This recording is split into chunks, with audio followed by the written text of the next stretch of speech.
सो मैं तवक्को ये कर सकता हूं कि पाकिस्तान की बॉलिंग लाइनअप से कि वो एशियन कंडीशन के ऊपर मायूस ना करें, क्योंकि मुझे हमेशा इस बात कर रहे थे, मैंने कल भी अपने वीलॉग के अंदर ये बात की थी कि मैं इंडिया के खिलाफ गो के पाकिस्तान ने साउथ अफ्रीका को 3-0 हरा दिया है, मैं आज भी इंडिया के खिलाफ, क्योंकि सबसे बड़ी गेम आने वाली है, मैं फेवरेट नहीं कह सकता हूं अभी जब तक ये अपने होम ग्राउंड्स के ऊपर वो ट्राई नेशन के अंदर अच्छा परफॉर्म नहीं करते हैं। आप आउटसाइड बहुत अच्छा परफॉर्म करते चले जाते हो, लेकिन आप अपने घर में जब एशिया के अंदर खेलते हो तब आपको प्रॉब्लम होती है। अस्सलाम वालेकुम दोस्तों,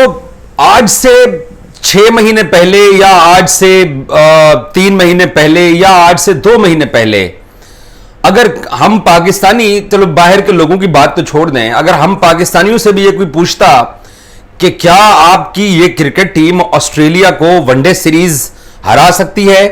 और क्या आपकी ये जो टीम है फखर जमान के बगैर, और वो टीम जो बिखरी हुई टीम है, वो टीम जो अमेरिका से हारी हुई टीम थी, वो टीम जो आयरलैंड से हारी हुई थी, वो पाकिस्तान की टीम जो अपने होम ग्राउंड्स पर न्यूजीलैंड की सी टीम से हारी हुई थी, और ये वो टीम जो बड़ी मुश्किल से T20 वर्ल्ड कप में आयरलैंड के खिलाफ 7 विकेटें गवा के 3 विकेटों के ऊपर 109 रन चेज करने वाली टीम, क्या साउथ अफ्रीका को, उनकी फुल स्ट्रेंथ को, उनके घर पे ये क्लीन स्वीप कर सकती है, व्हाइट वॉश कर सकती है ये टीम? हम पाकिस्तानियों को भी इसके ऊपर यकीन नहीं आना था, और ना हमें अगर कोई पूछता तब हमने ये दावा करना था, क्योंकि पाकिस्तान क्रिकेट टीम के जो हालात पिछले 1-1.5 साल से रहे थे, मैं तो बहुत मायूस हो गया था। मैं अक्सर अपने वीलॉग्स के अंदर जब पाकिस्तानी टीम मैचेस तसलसल के साथ हार रही थी, तो आपको याद होगा मैं अक्सर कहा करता था कि मैं इजाज वसीम, उस दिन का कब आएगा वो दिन जब मैं ये कहूंगा कि जी पाकिस्तान क्रिकेट टीम के फैंस को मुबारक हो कि आज पाकिस्तान ने ये सीरीज या ये टूर्नामेंट या ये मैच जीत लिया। तो हम पाकिस्तानी इस खुशी से दूर होते जा रहे थे, लेकिन पाकिस्तान क्रिकेट टीम ने बहुत कमाल किया है, और इस टीम की इस फतह के ऊपर 3-0 जो पाकिस्तान ने साउथ अफ्रीका को जो शिकस्त दी है, इसके ऊपर बात होनी चाहिए, इस टीम को अप्रिशिएट किया जाना चाहिए। पाकिस्तान क्रिकेट बोर्ड की तरफ से इस टीम को यकीनी तौर पर अप्रिशिएट किया गया होगा, चेयरमैन पीसीबी खुश होंगे, आकिब जावेद खुश होंगे, लेकिन ये एकदम से पाकिस्तान क्रिकेट टीम के हालात कैसे बदले हैं कि वही प्लेयर्स परफॉर्म करना शुरू हो गए, वो शाहीन की बॉलिंग के अंदर वो क्वालिटी वापस आ गई, वो बाबर अब 50s के अंदर आ गए, जो कि बाबर एक अरसे से स्कोर नहीं कर रहे थे, रिजवान, सलमान अली आगा, सैम अयूब ने एक और गुज़श्ता रात को 100 स्कोर कर दिए, सुफियान मुकीम, पहले जो है ना वो दूरबीनी से हमें ढूंढने पड़ते थे कि हमारे प्लेयर्स कहां हैं, वो सुफियान मुकीम भी आए और अपने ओडीआई के अंदर उन्होंने 4 विकेटें हासिल कर ली हैं। तो हुआ ये है कि हम सब पाकिस्तानियों को इस बात का एतराफ करना चाहिए, और जो मैं पिछले 1.5-2 साल से रिपोर्ट कर रहा था कि इस टीम के अंदर वो कप्तानी की लालच जानबूझ के वो जहर घोला गया था, और आपको मालूम है, मुझे नाम लेने की जरूरत नहीं है कि कौन से साबिक क्रिकेटर्स थे जो पीछे बैठकर पाकिस्तान क्रिकेट टीम की डोरियां हिला रहे थे, और ये प्लेयर्स एक दूसरे के साथ इन्होंने मुंह बनाया हुआ था। अमेरिका में जब Pakistan cricket team world cup खेल रही थी, तो आपको मालूम है कि पाकिस्तान क्रिकेट बोर्ड के सरबराह को भी इस बात का पता था कि प्लेयर्स आपस में बात तक नहीं करते थे,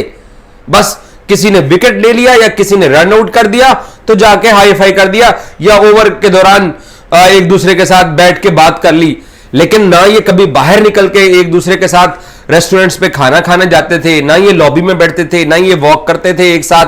हर प्लेयर्स का अपना अपना ग्रुप बना हुआ था। ये वो हालत थी पाकिस्तान क्रिकेट टीम की। भलाओ बाबर आजम का कि उसने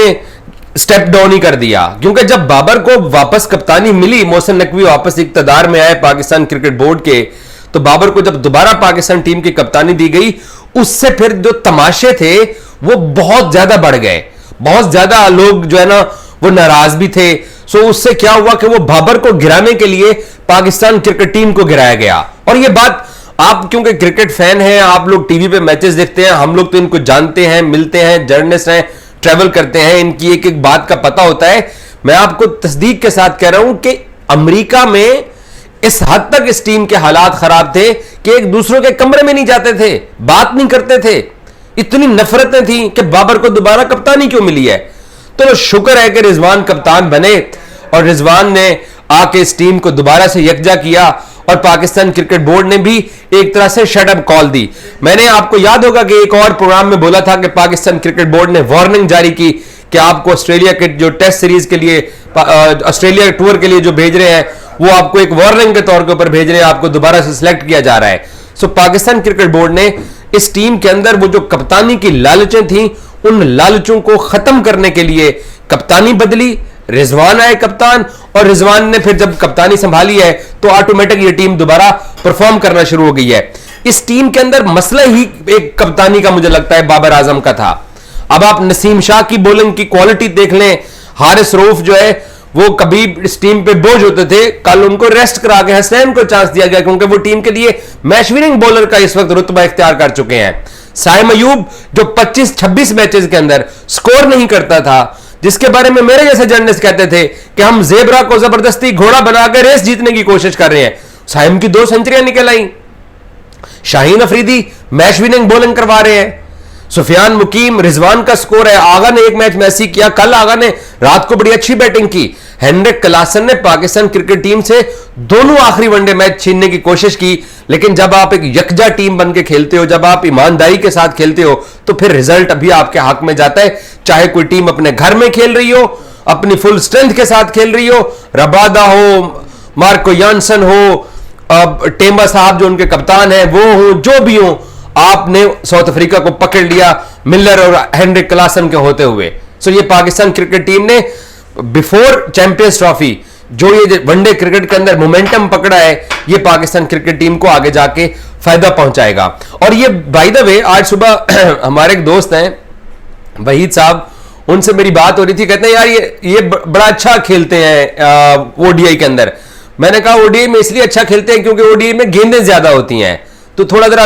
रन रेट का मसला नहीं होता है। तो ये पाकिस्तान को ओडीआई फॉर्मेट सूट भी करता है। 50 गेंदों पर 50 रन अगर आप 300 कर लो तो आपकी बॉलिंग की इतनी एबिलिटी हो कि वो टारगेट डिफेंड करे। बाय द वे जो पिछला एशिया कप श्रीलंका में हुआ और जो इंडिया में वनडे वर्ल्ड कप हुआ, उसमें पाकिस्तान की सबसे बड़ी जो शिकस्त की जो मेन जो किरदार था वो किसका था? वो बॉलर्स का था। आपने बेंगलोर में ऑस्ट्रेलिया के खिलाफ 398 रन कंसीड किए, आपके बॉलर्स ने मार खाई तो आपको स्कोर पड़ा। आपने उसी बेंगलोर के स्टेडियम में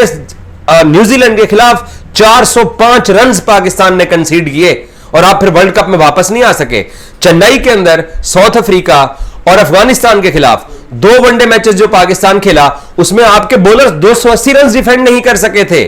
अगर मैं आपको थोड़ा पीछे ले जाऊं, एशिया कप जो आपने श्रीलंका में खेला, उसमें रिजर्व डे वाले दिन शुभमन गिल और विराट कोहली को पाकिस्तान के बॉलर्स आउट नहीं कर सके थे। 25 ओवर की पार्टनरशिप वनडे क्रिकेट में हुई थी, 25 ओवर की, और दोनों सेंचुरियां स्कोर करके गए। किसका कसूर था? आपके बॉलर्स का। और फिर जो श्रीलंका के खिलाफ जो हम एक तरह से सेमीफाइनल टाइप का मैच था, अगर हम वो श्रीलंका को हराते तो हमने एशिया कप का फाइनल भारत के खिलाफ खेलना था, उसमें भी तकरीबन 280 रन थे, हमारे बॉलर्स डिफेंड नहीं कर सके। तो ये हमारे बॉलर्स की जो तबाही थी अमेरिका के खिलाफ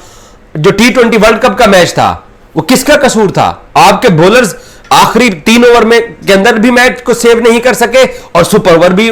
सिक्योर नहीं कर सके। हां, इंडिया के खिलाफ न्यूयॉर्क में जाके आपके बॉलर्स ने अच्छा परफॉर्म किया, बट बल्लेबाजों ने आपको मरवाया है। तो पिछले 1-1.5 साल की जो जर्नी है, वहां पर 15-20 मैचेस ऐसे हैं, 3-4 टूर्नामेंट ऐसे हैं जहां पर बॉलर्स ने रिस्पॉन्ड नहीं किया है पाकिस्तान को। तो शुक्र है कि इस बॉलिंग के अंदर थोड़ी सी जान वापस आई है। लेकिन मैं एक बात यहां पर लाजमी करना चाहूंगा, हमें हारिस रऊफ का भी बैकअप बेंच पे बिठाना पड़ेगा, हमें नसीम शाह का भी बैकअप बेंच पे बिठाना पड़ेगा, हमें शाहीन शाह अफरीदी का भी बैकअप बेंच पे बिठाना पड़ेगा। ये वही बॉलर्स हैं, इनके ऊपर ट्रस्ट करके आप चैंपियंस ट्रॉफी में जा रहे हैं, लेकिन कुछ पता नहीं है भाई, ये ट्रैक से उतर गए, इनको मार पड़ना शुरू हो गई, तो ये दोबारा उसी तर्ज की क्रिकेट खेल सकते हैं जिस तर्ज की मैं आपको पिछले 2 जो एशिया के अंदर टूर्नामेंट्स हुए हैं, उन दोनों में पाकिस्तान टीम कोलैप्स कर गई। इंडिया में भी कोलैप्स कर गई, श्रीलंका में भी कोलैप्स कर गई। और अगर आप ये 2 वनडे की सीरीज जीते हैं, एक आप ऑस्ट्रेलिया में जीते हैं, एक आप साउथ अफ्रीका में जीते हैं, गो के उनकी कंडीशन में जाकर जीते हैं, लेकिन बाउंसी ट्रैक है साउथ अफ्रीका में भी और ऑस्ट्रेलिया में भी, तो उन बाउंसी ट्रैक का पाकिस्तान के बॉलर्स को एडवांटेज हुआ है, ये याद रखिएगा। चैंपियंस ट्रॉफी पाकिस्तान ने अपने घर में खेलनी है, एक मैच ड्रॉप इन विकेट के ऊपर इंडिया के साथ दुबई में 23 फरवरी को होना है। उस मैच के अंदर भी इंडिया, क्योंकि हवा हम बना लेते हैं कि इंडिया हमारे ऊपर चढ़ाई कर देगा, हालांकि आप दो बड़ी टीमों को हरा के जा रहे हैं, लेकिन एशियन कंडीशन के लिए आकिब जावेद को अंडरस्टैंड करना पड़ेगा कि मैंने एशियन कंडीशन में वनडे में इन बॉलर से काम कैसे लेना है। बाय द वे दो तो उनके अपने ही बॉलर है लाहौर कलंदर के, शाहीन शाह और हारिस रऊफ। सो मैं तवक्को ये कर सकता हूं कि पाकिस्तान की बॉलिंग लाइनअप से कि वो एशियन कंडीशन के ऊपर मायूस ना करें, क्योंकि मुझे हमेशा इस बात कर रहे थे, मैंने कल भी अपने वीलॉग के अंदर ये बात की थी कि मैं इंडिया के खिलाफ, गो के पाकिस्तान ने साउथ अफ्रीका को 3-0 हरा दिया है, मैं आज भी इंडिया के खिलाफ, क्योंकि सबसे बड़ी गेम आने वाली है, मैं फेवरेट नहीं कह सकता हूं अभी, जब तक ये अपने होम ग्राउंड्स के ऊपर वो ट्राई नेशन के अंदर अच्छा परफॉर्म नहीं करते हैं। आप आउटसाइड बहुत अच्छा परफॉर्म करते चले जाते हो, लेकिन आप अपने घर में जब एशिया के अंदर खेलते हो तब आपको प्रॉब्लम होती है। आप पिछले 2 मैचेस उठा के देख लो, मेलबर्न के अंदर पाकिस्तान इंडिया के खिलाफ खेला, ना कुछ ने चबवा दिया इंडिया को पाकिस्तान ने उस मैच में, गो के कोहली जैसा बड़ा बल्लेबाज छक्का मार के जीता, बट पाकिस्तान ने इंडिया को उस पूरे मैच के अंदर आखिरी 6-8 गेंदों के ऊपर इंडिया जाकर उस मैच में वापस आया। न्यूयॉर्क में भी यही सेम सिचुएशन थी, लेकिन एशिया में जब पाकिस्तान खेला है, पिछला मैंने वर्ल्ड कप भी देखा, अहमदाबाद वाला मैच भी पाकिस्तान इंडिया का वनडे में, और पाकिस्तान का पालीकेले और कोलंबो के अंदर भी मैचेस देखे हैं। भाई ये जो एशियन विकेट है ना, हमारे बॉलर्स को उनके लिए कुछ करना पड़ेगा, तभी जाके परफॉर्म कर सकते हैं। और आखिर में मेरे चाइना के राहुल द्रविड़, अब्दुल्ला शफीक साहब, टेस्ट सीरीज भी दे दो। भाई ने पहले 2 मैचेस में डक ली, मैंने कहा एक और मैच दे दो, रिजवान ने शायद मेरी बात सुन ली कि उसको एक और मैच खिला दिया, और उनमें वैसे 21 तोहफत इस्लामी हो, कल फिर पहली गेंद से फिर आउट हो गया। बट अब मैं ये कहूंगा कि मेरे ड्राइवर भाई को टेस्ट के दोनों जो है ना वो दिए जाएं। हमारे पास है टेस्ट का ऑप्शन, डेब्यू पाकिस्तान करवा सकता है सैम के साथ किसी और ओपनर को, लेकिन आई होप सो कि मौका मिलना चाहिए अब्दुल्ला शफीक को टेस्ट सीरीज के अंदर भी। लेकिन चैंपियंस ट्रॉफी और उससे पहले जो ट्राई नेशन है, वहां पर अब्दुल्ला को आप सेकंड ओपनर के तौर पे रखना है तो रखिए, इमाम भी आपके साथ हैं, बट फखर को प्लेइंग 11 में डालना पड़ेगा। यह अब बहुत मजबूरी बन चुकी है पाकिस्तान क्रिकेट टीम की। फखर क्योंकि अभी चैंपियंस कप भी खेल रहा है, और अभी फखर इस वक्त जो चैंपियंस T20 कप है, वनडे फॉर्मेट भी दोनों खेल चुका है, डोमेस्टिक क्रिकेट में परफॉर्म कर रहा है, और उसको उन कंडीशन के अंदर मौका मिलना चाहिए, क्योंकि आपने मुल्तान के अंदर ट्राई नेशन खेलनी है, और फिर कराची में आपने न्यूजीलैंड के खिलाफ पहला मैच खेलना है, जिसमें शिकस्त आप अफोर्ड ही नहीं कर सकते हैं। अगर आपने इंडिया वाली जो गेम है उसको सर पे सवार करके उस गेम के अंदर प्रेशर लेना है, बट आपको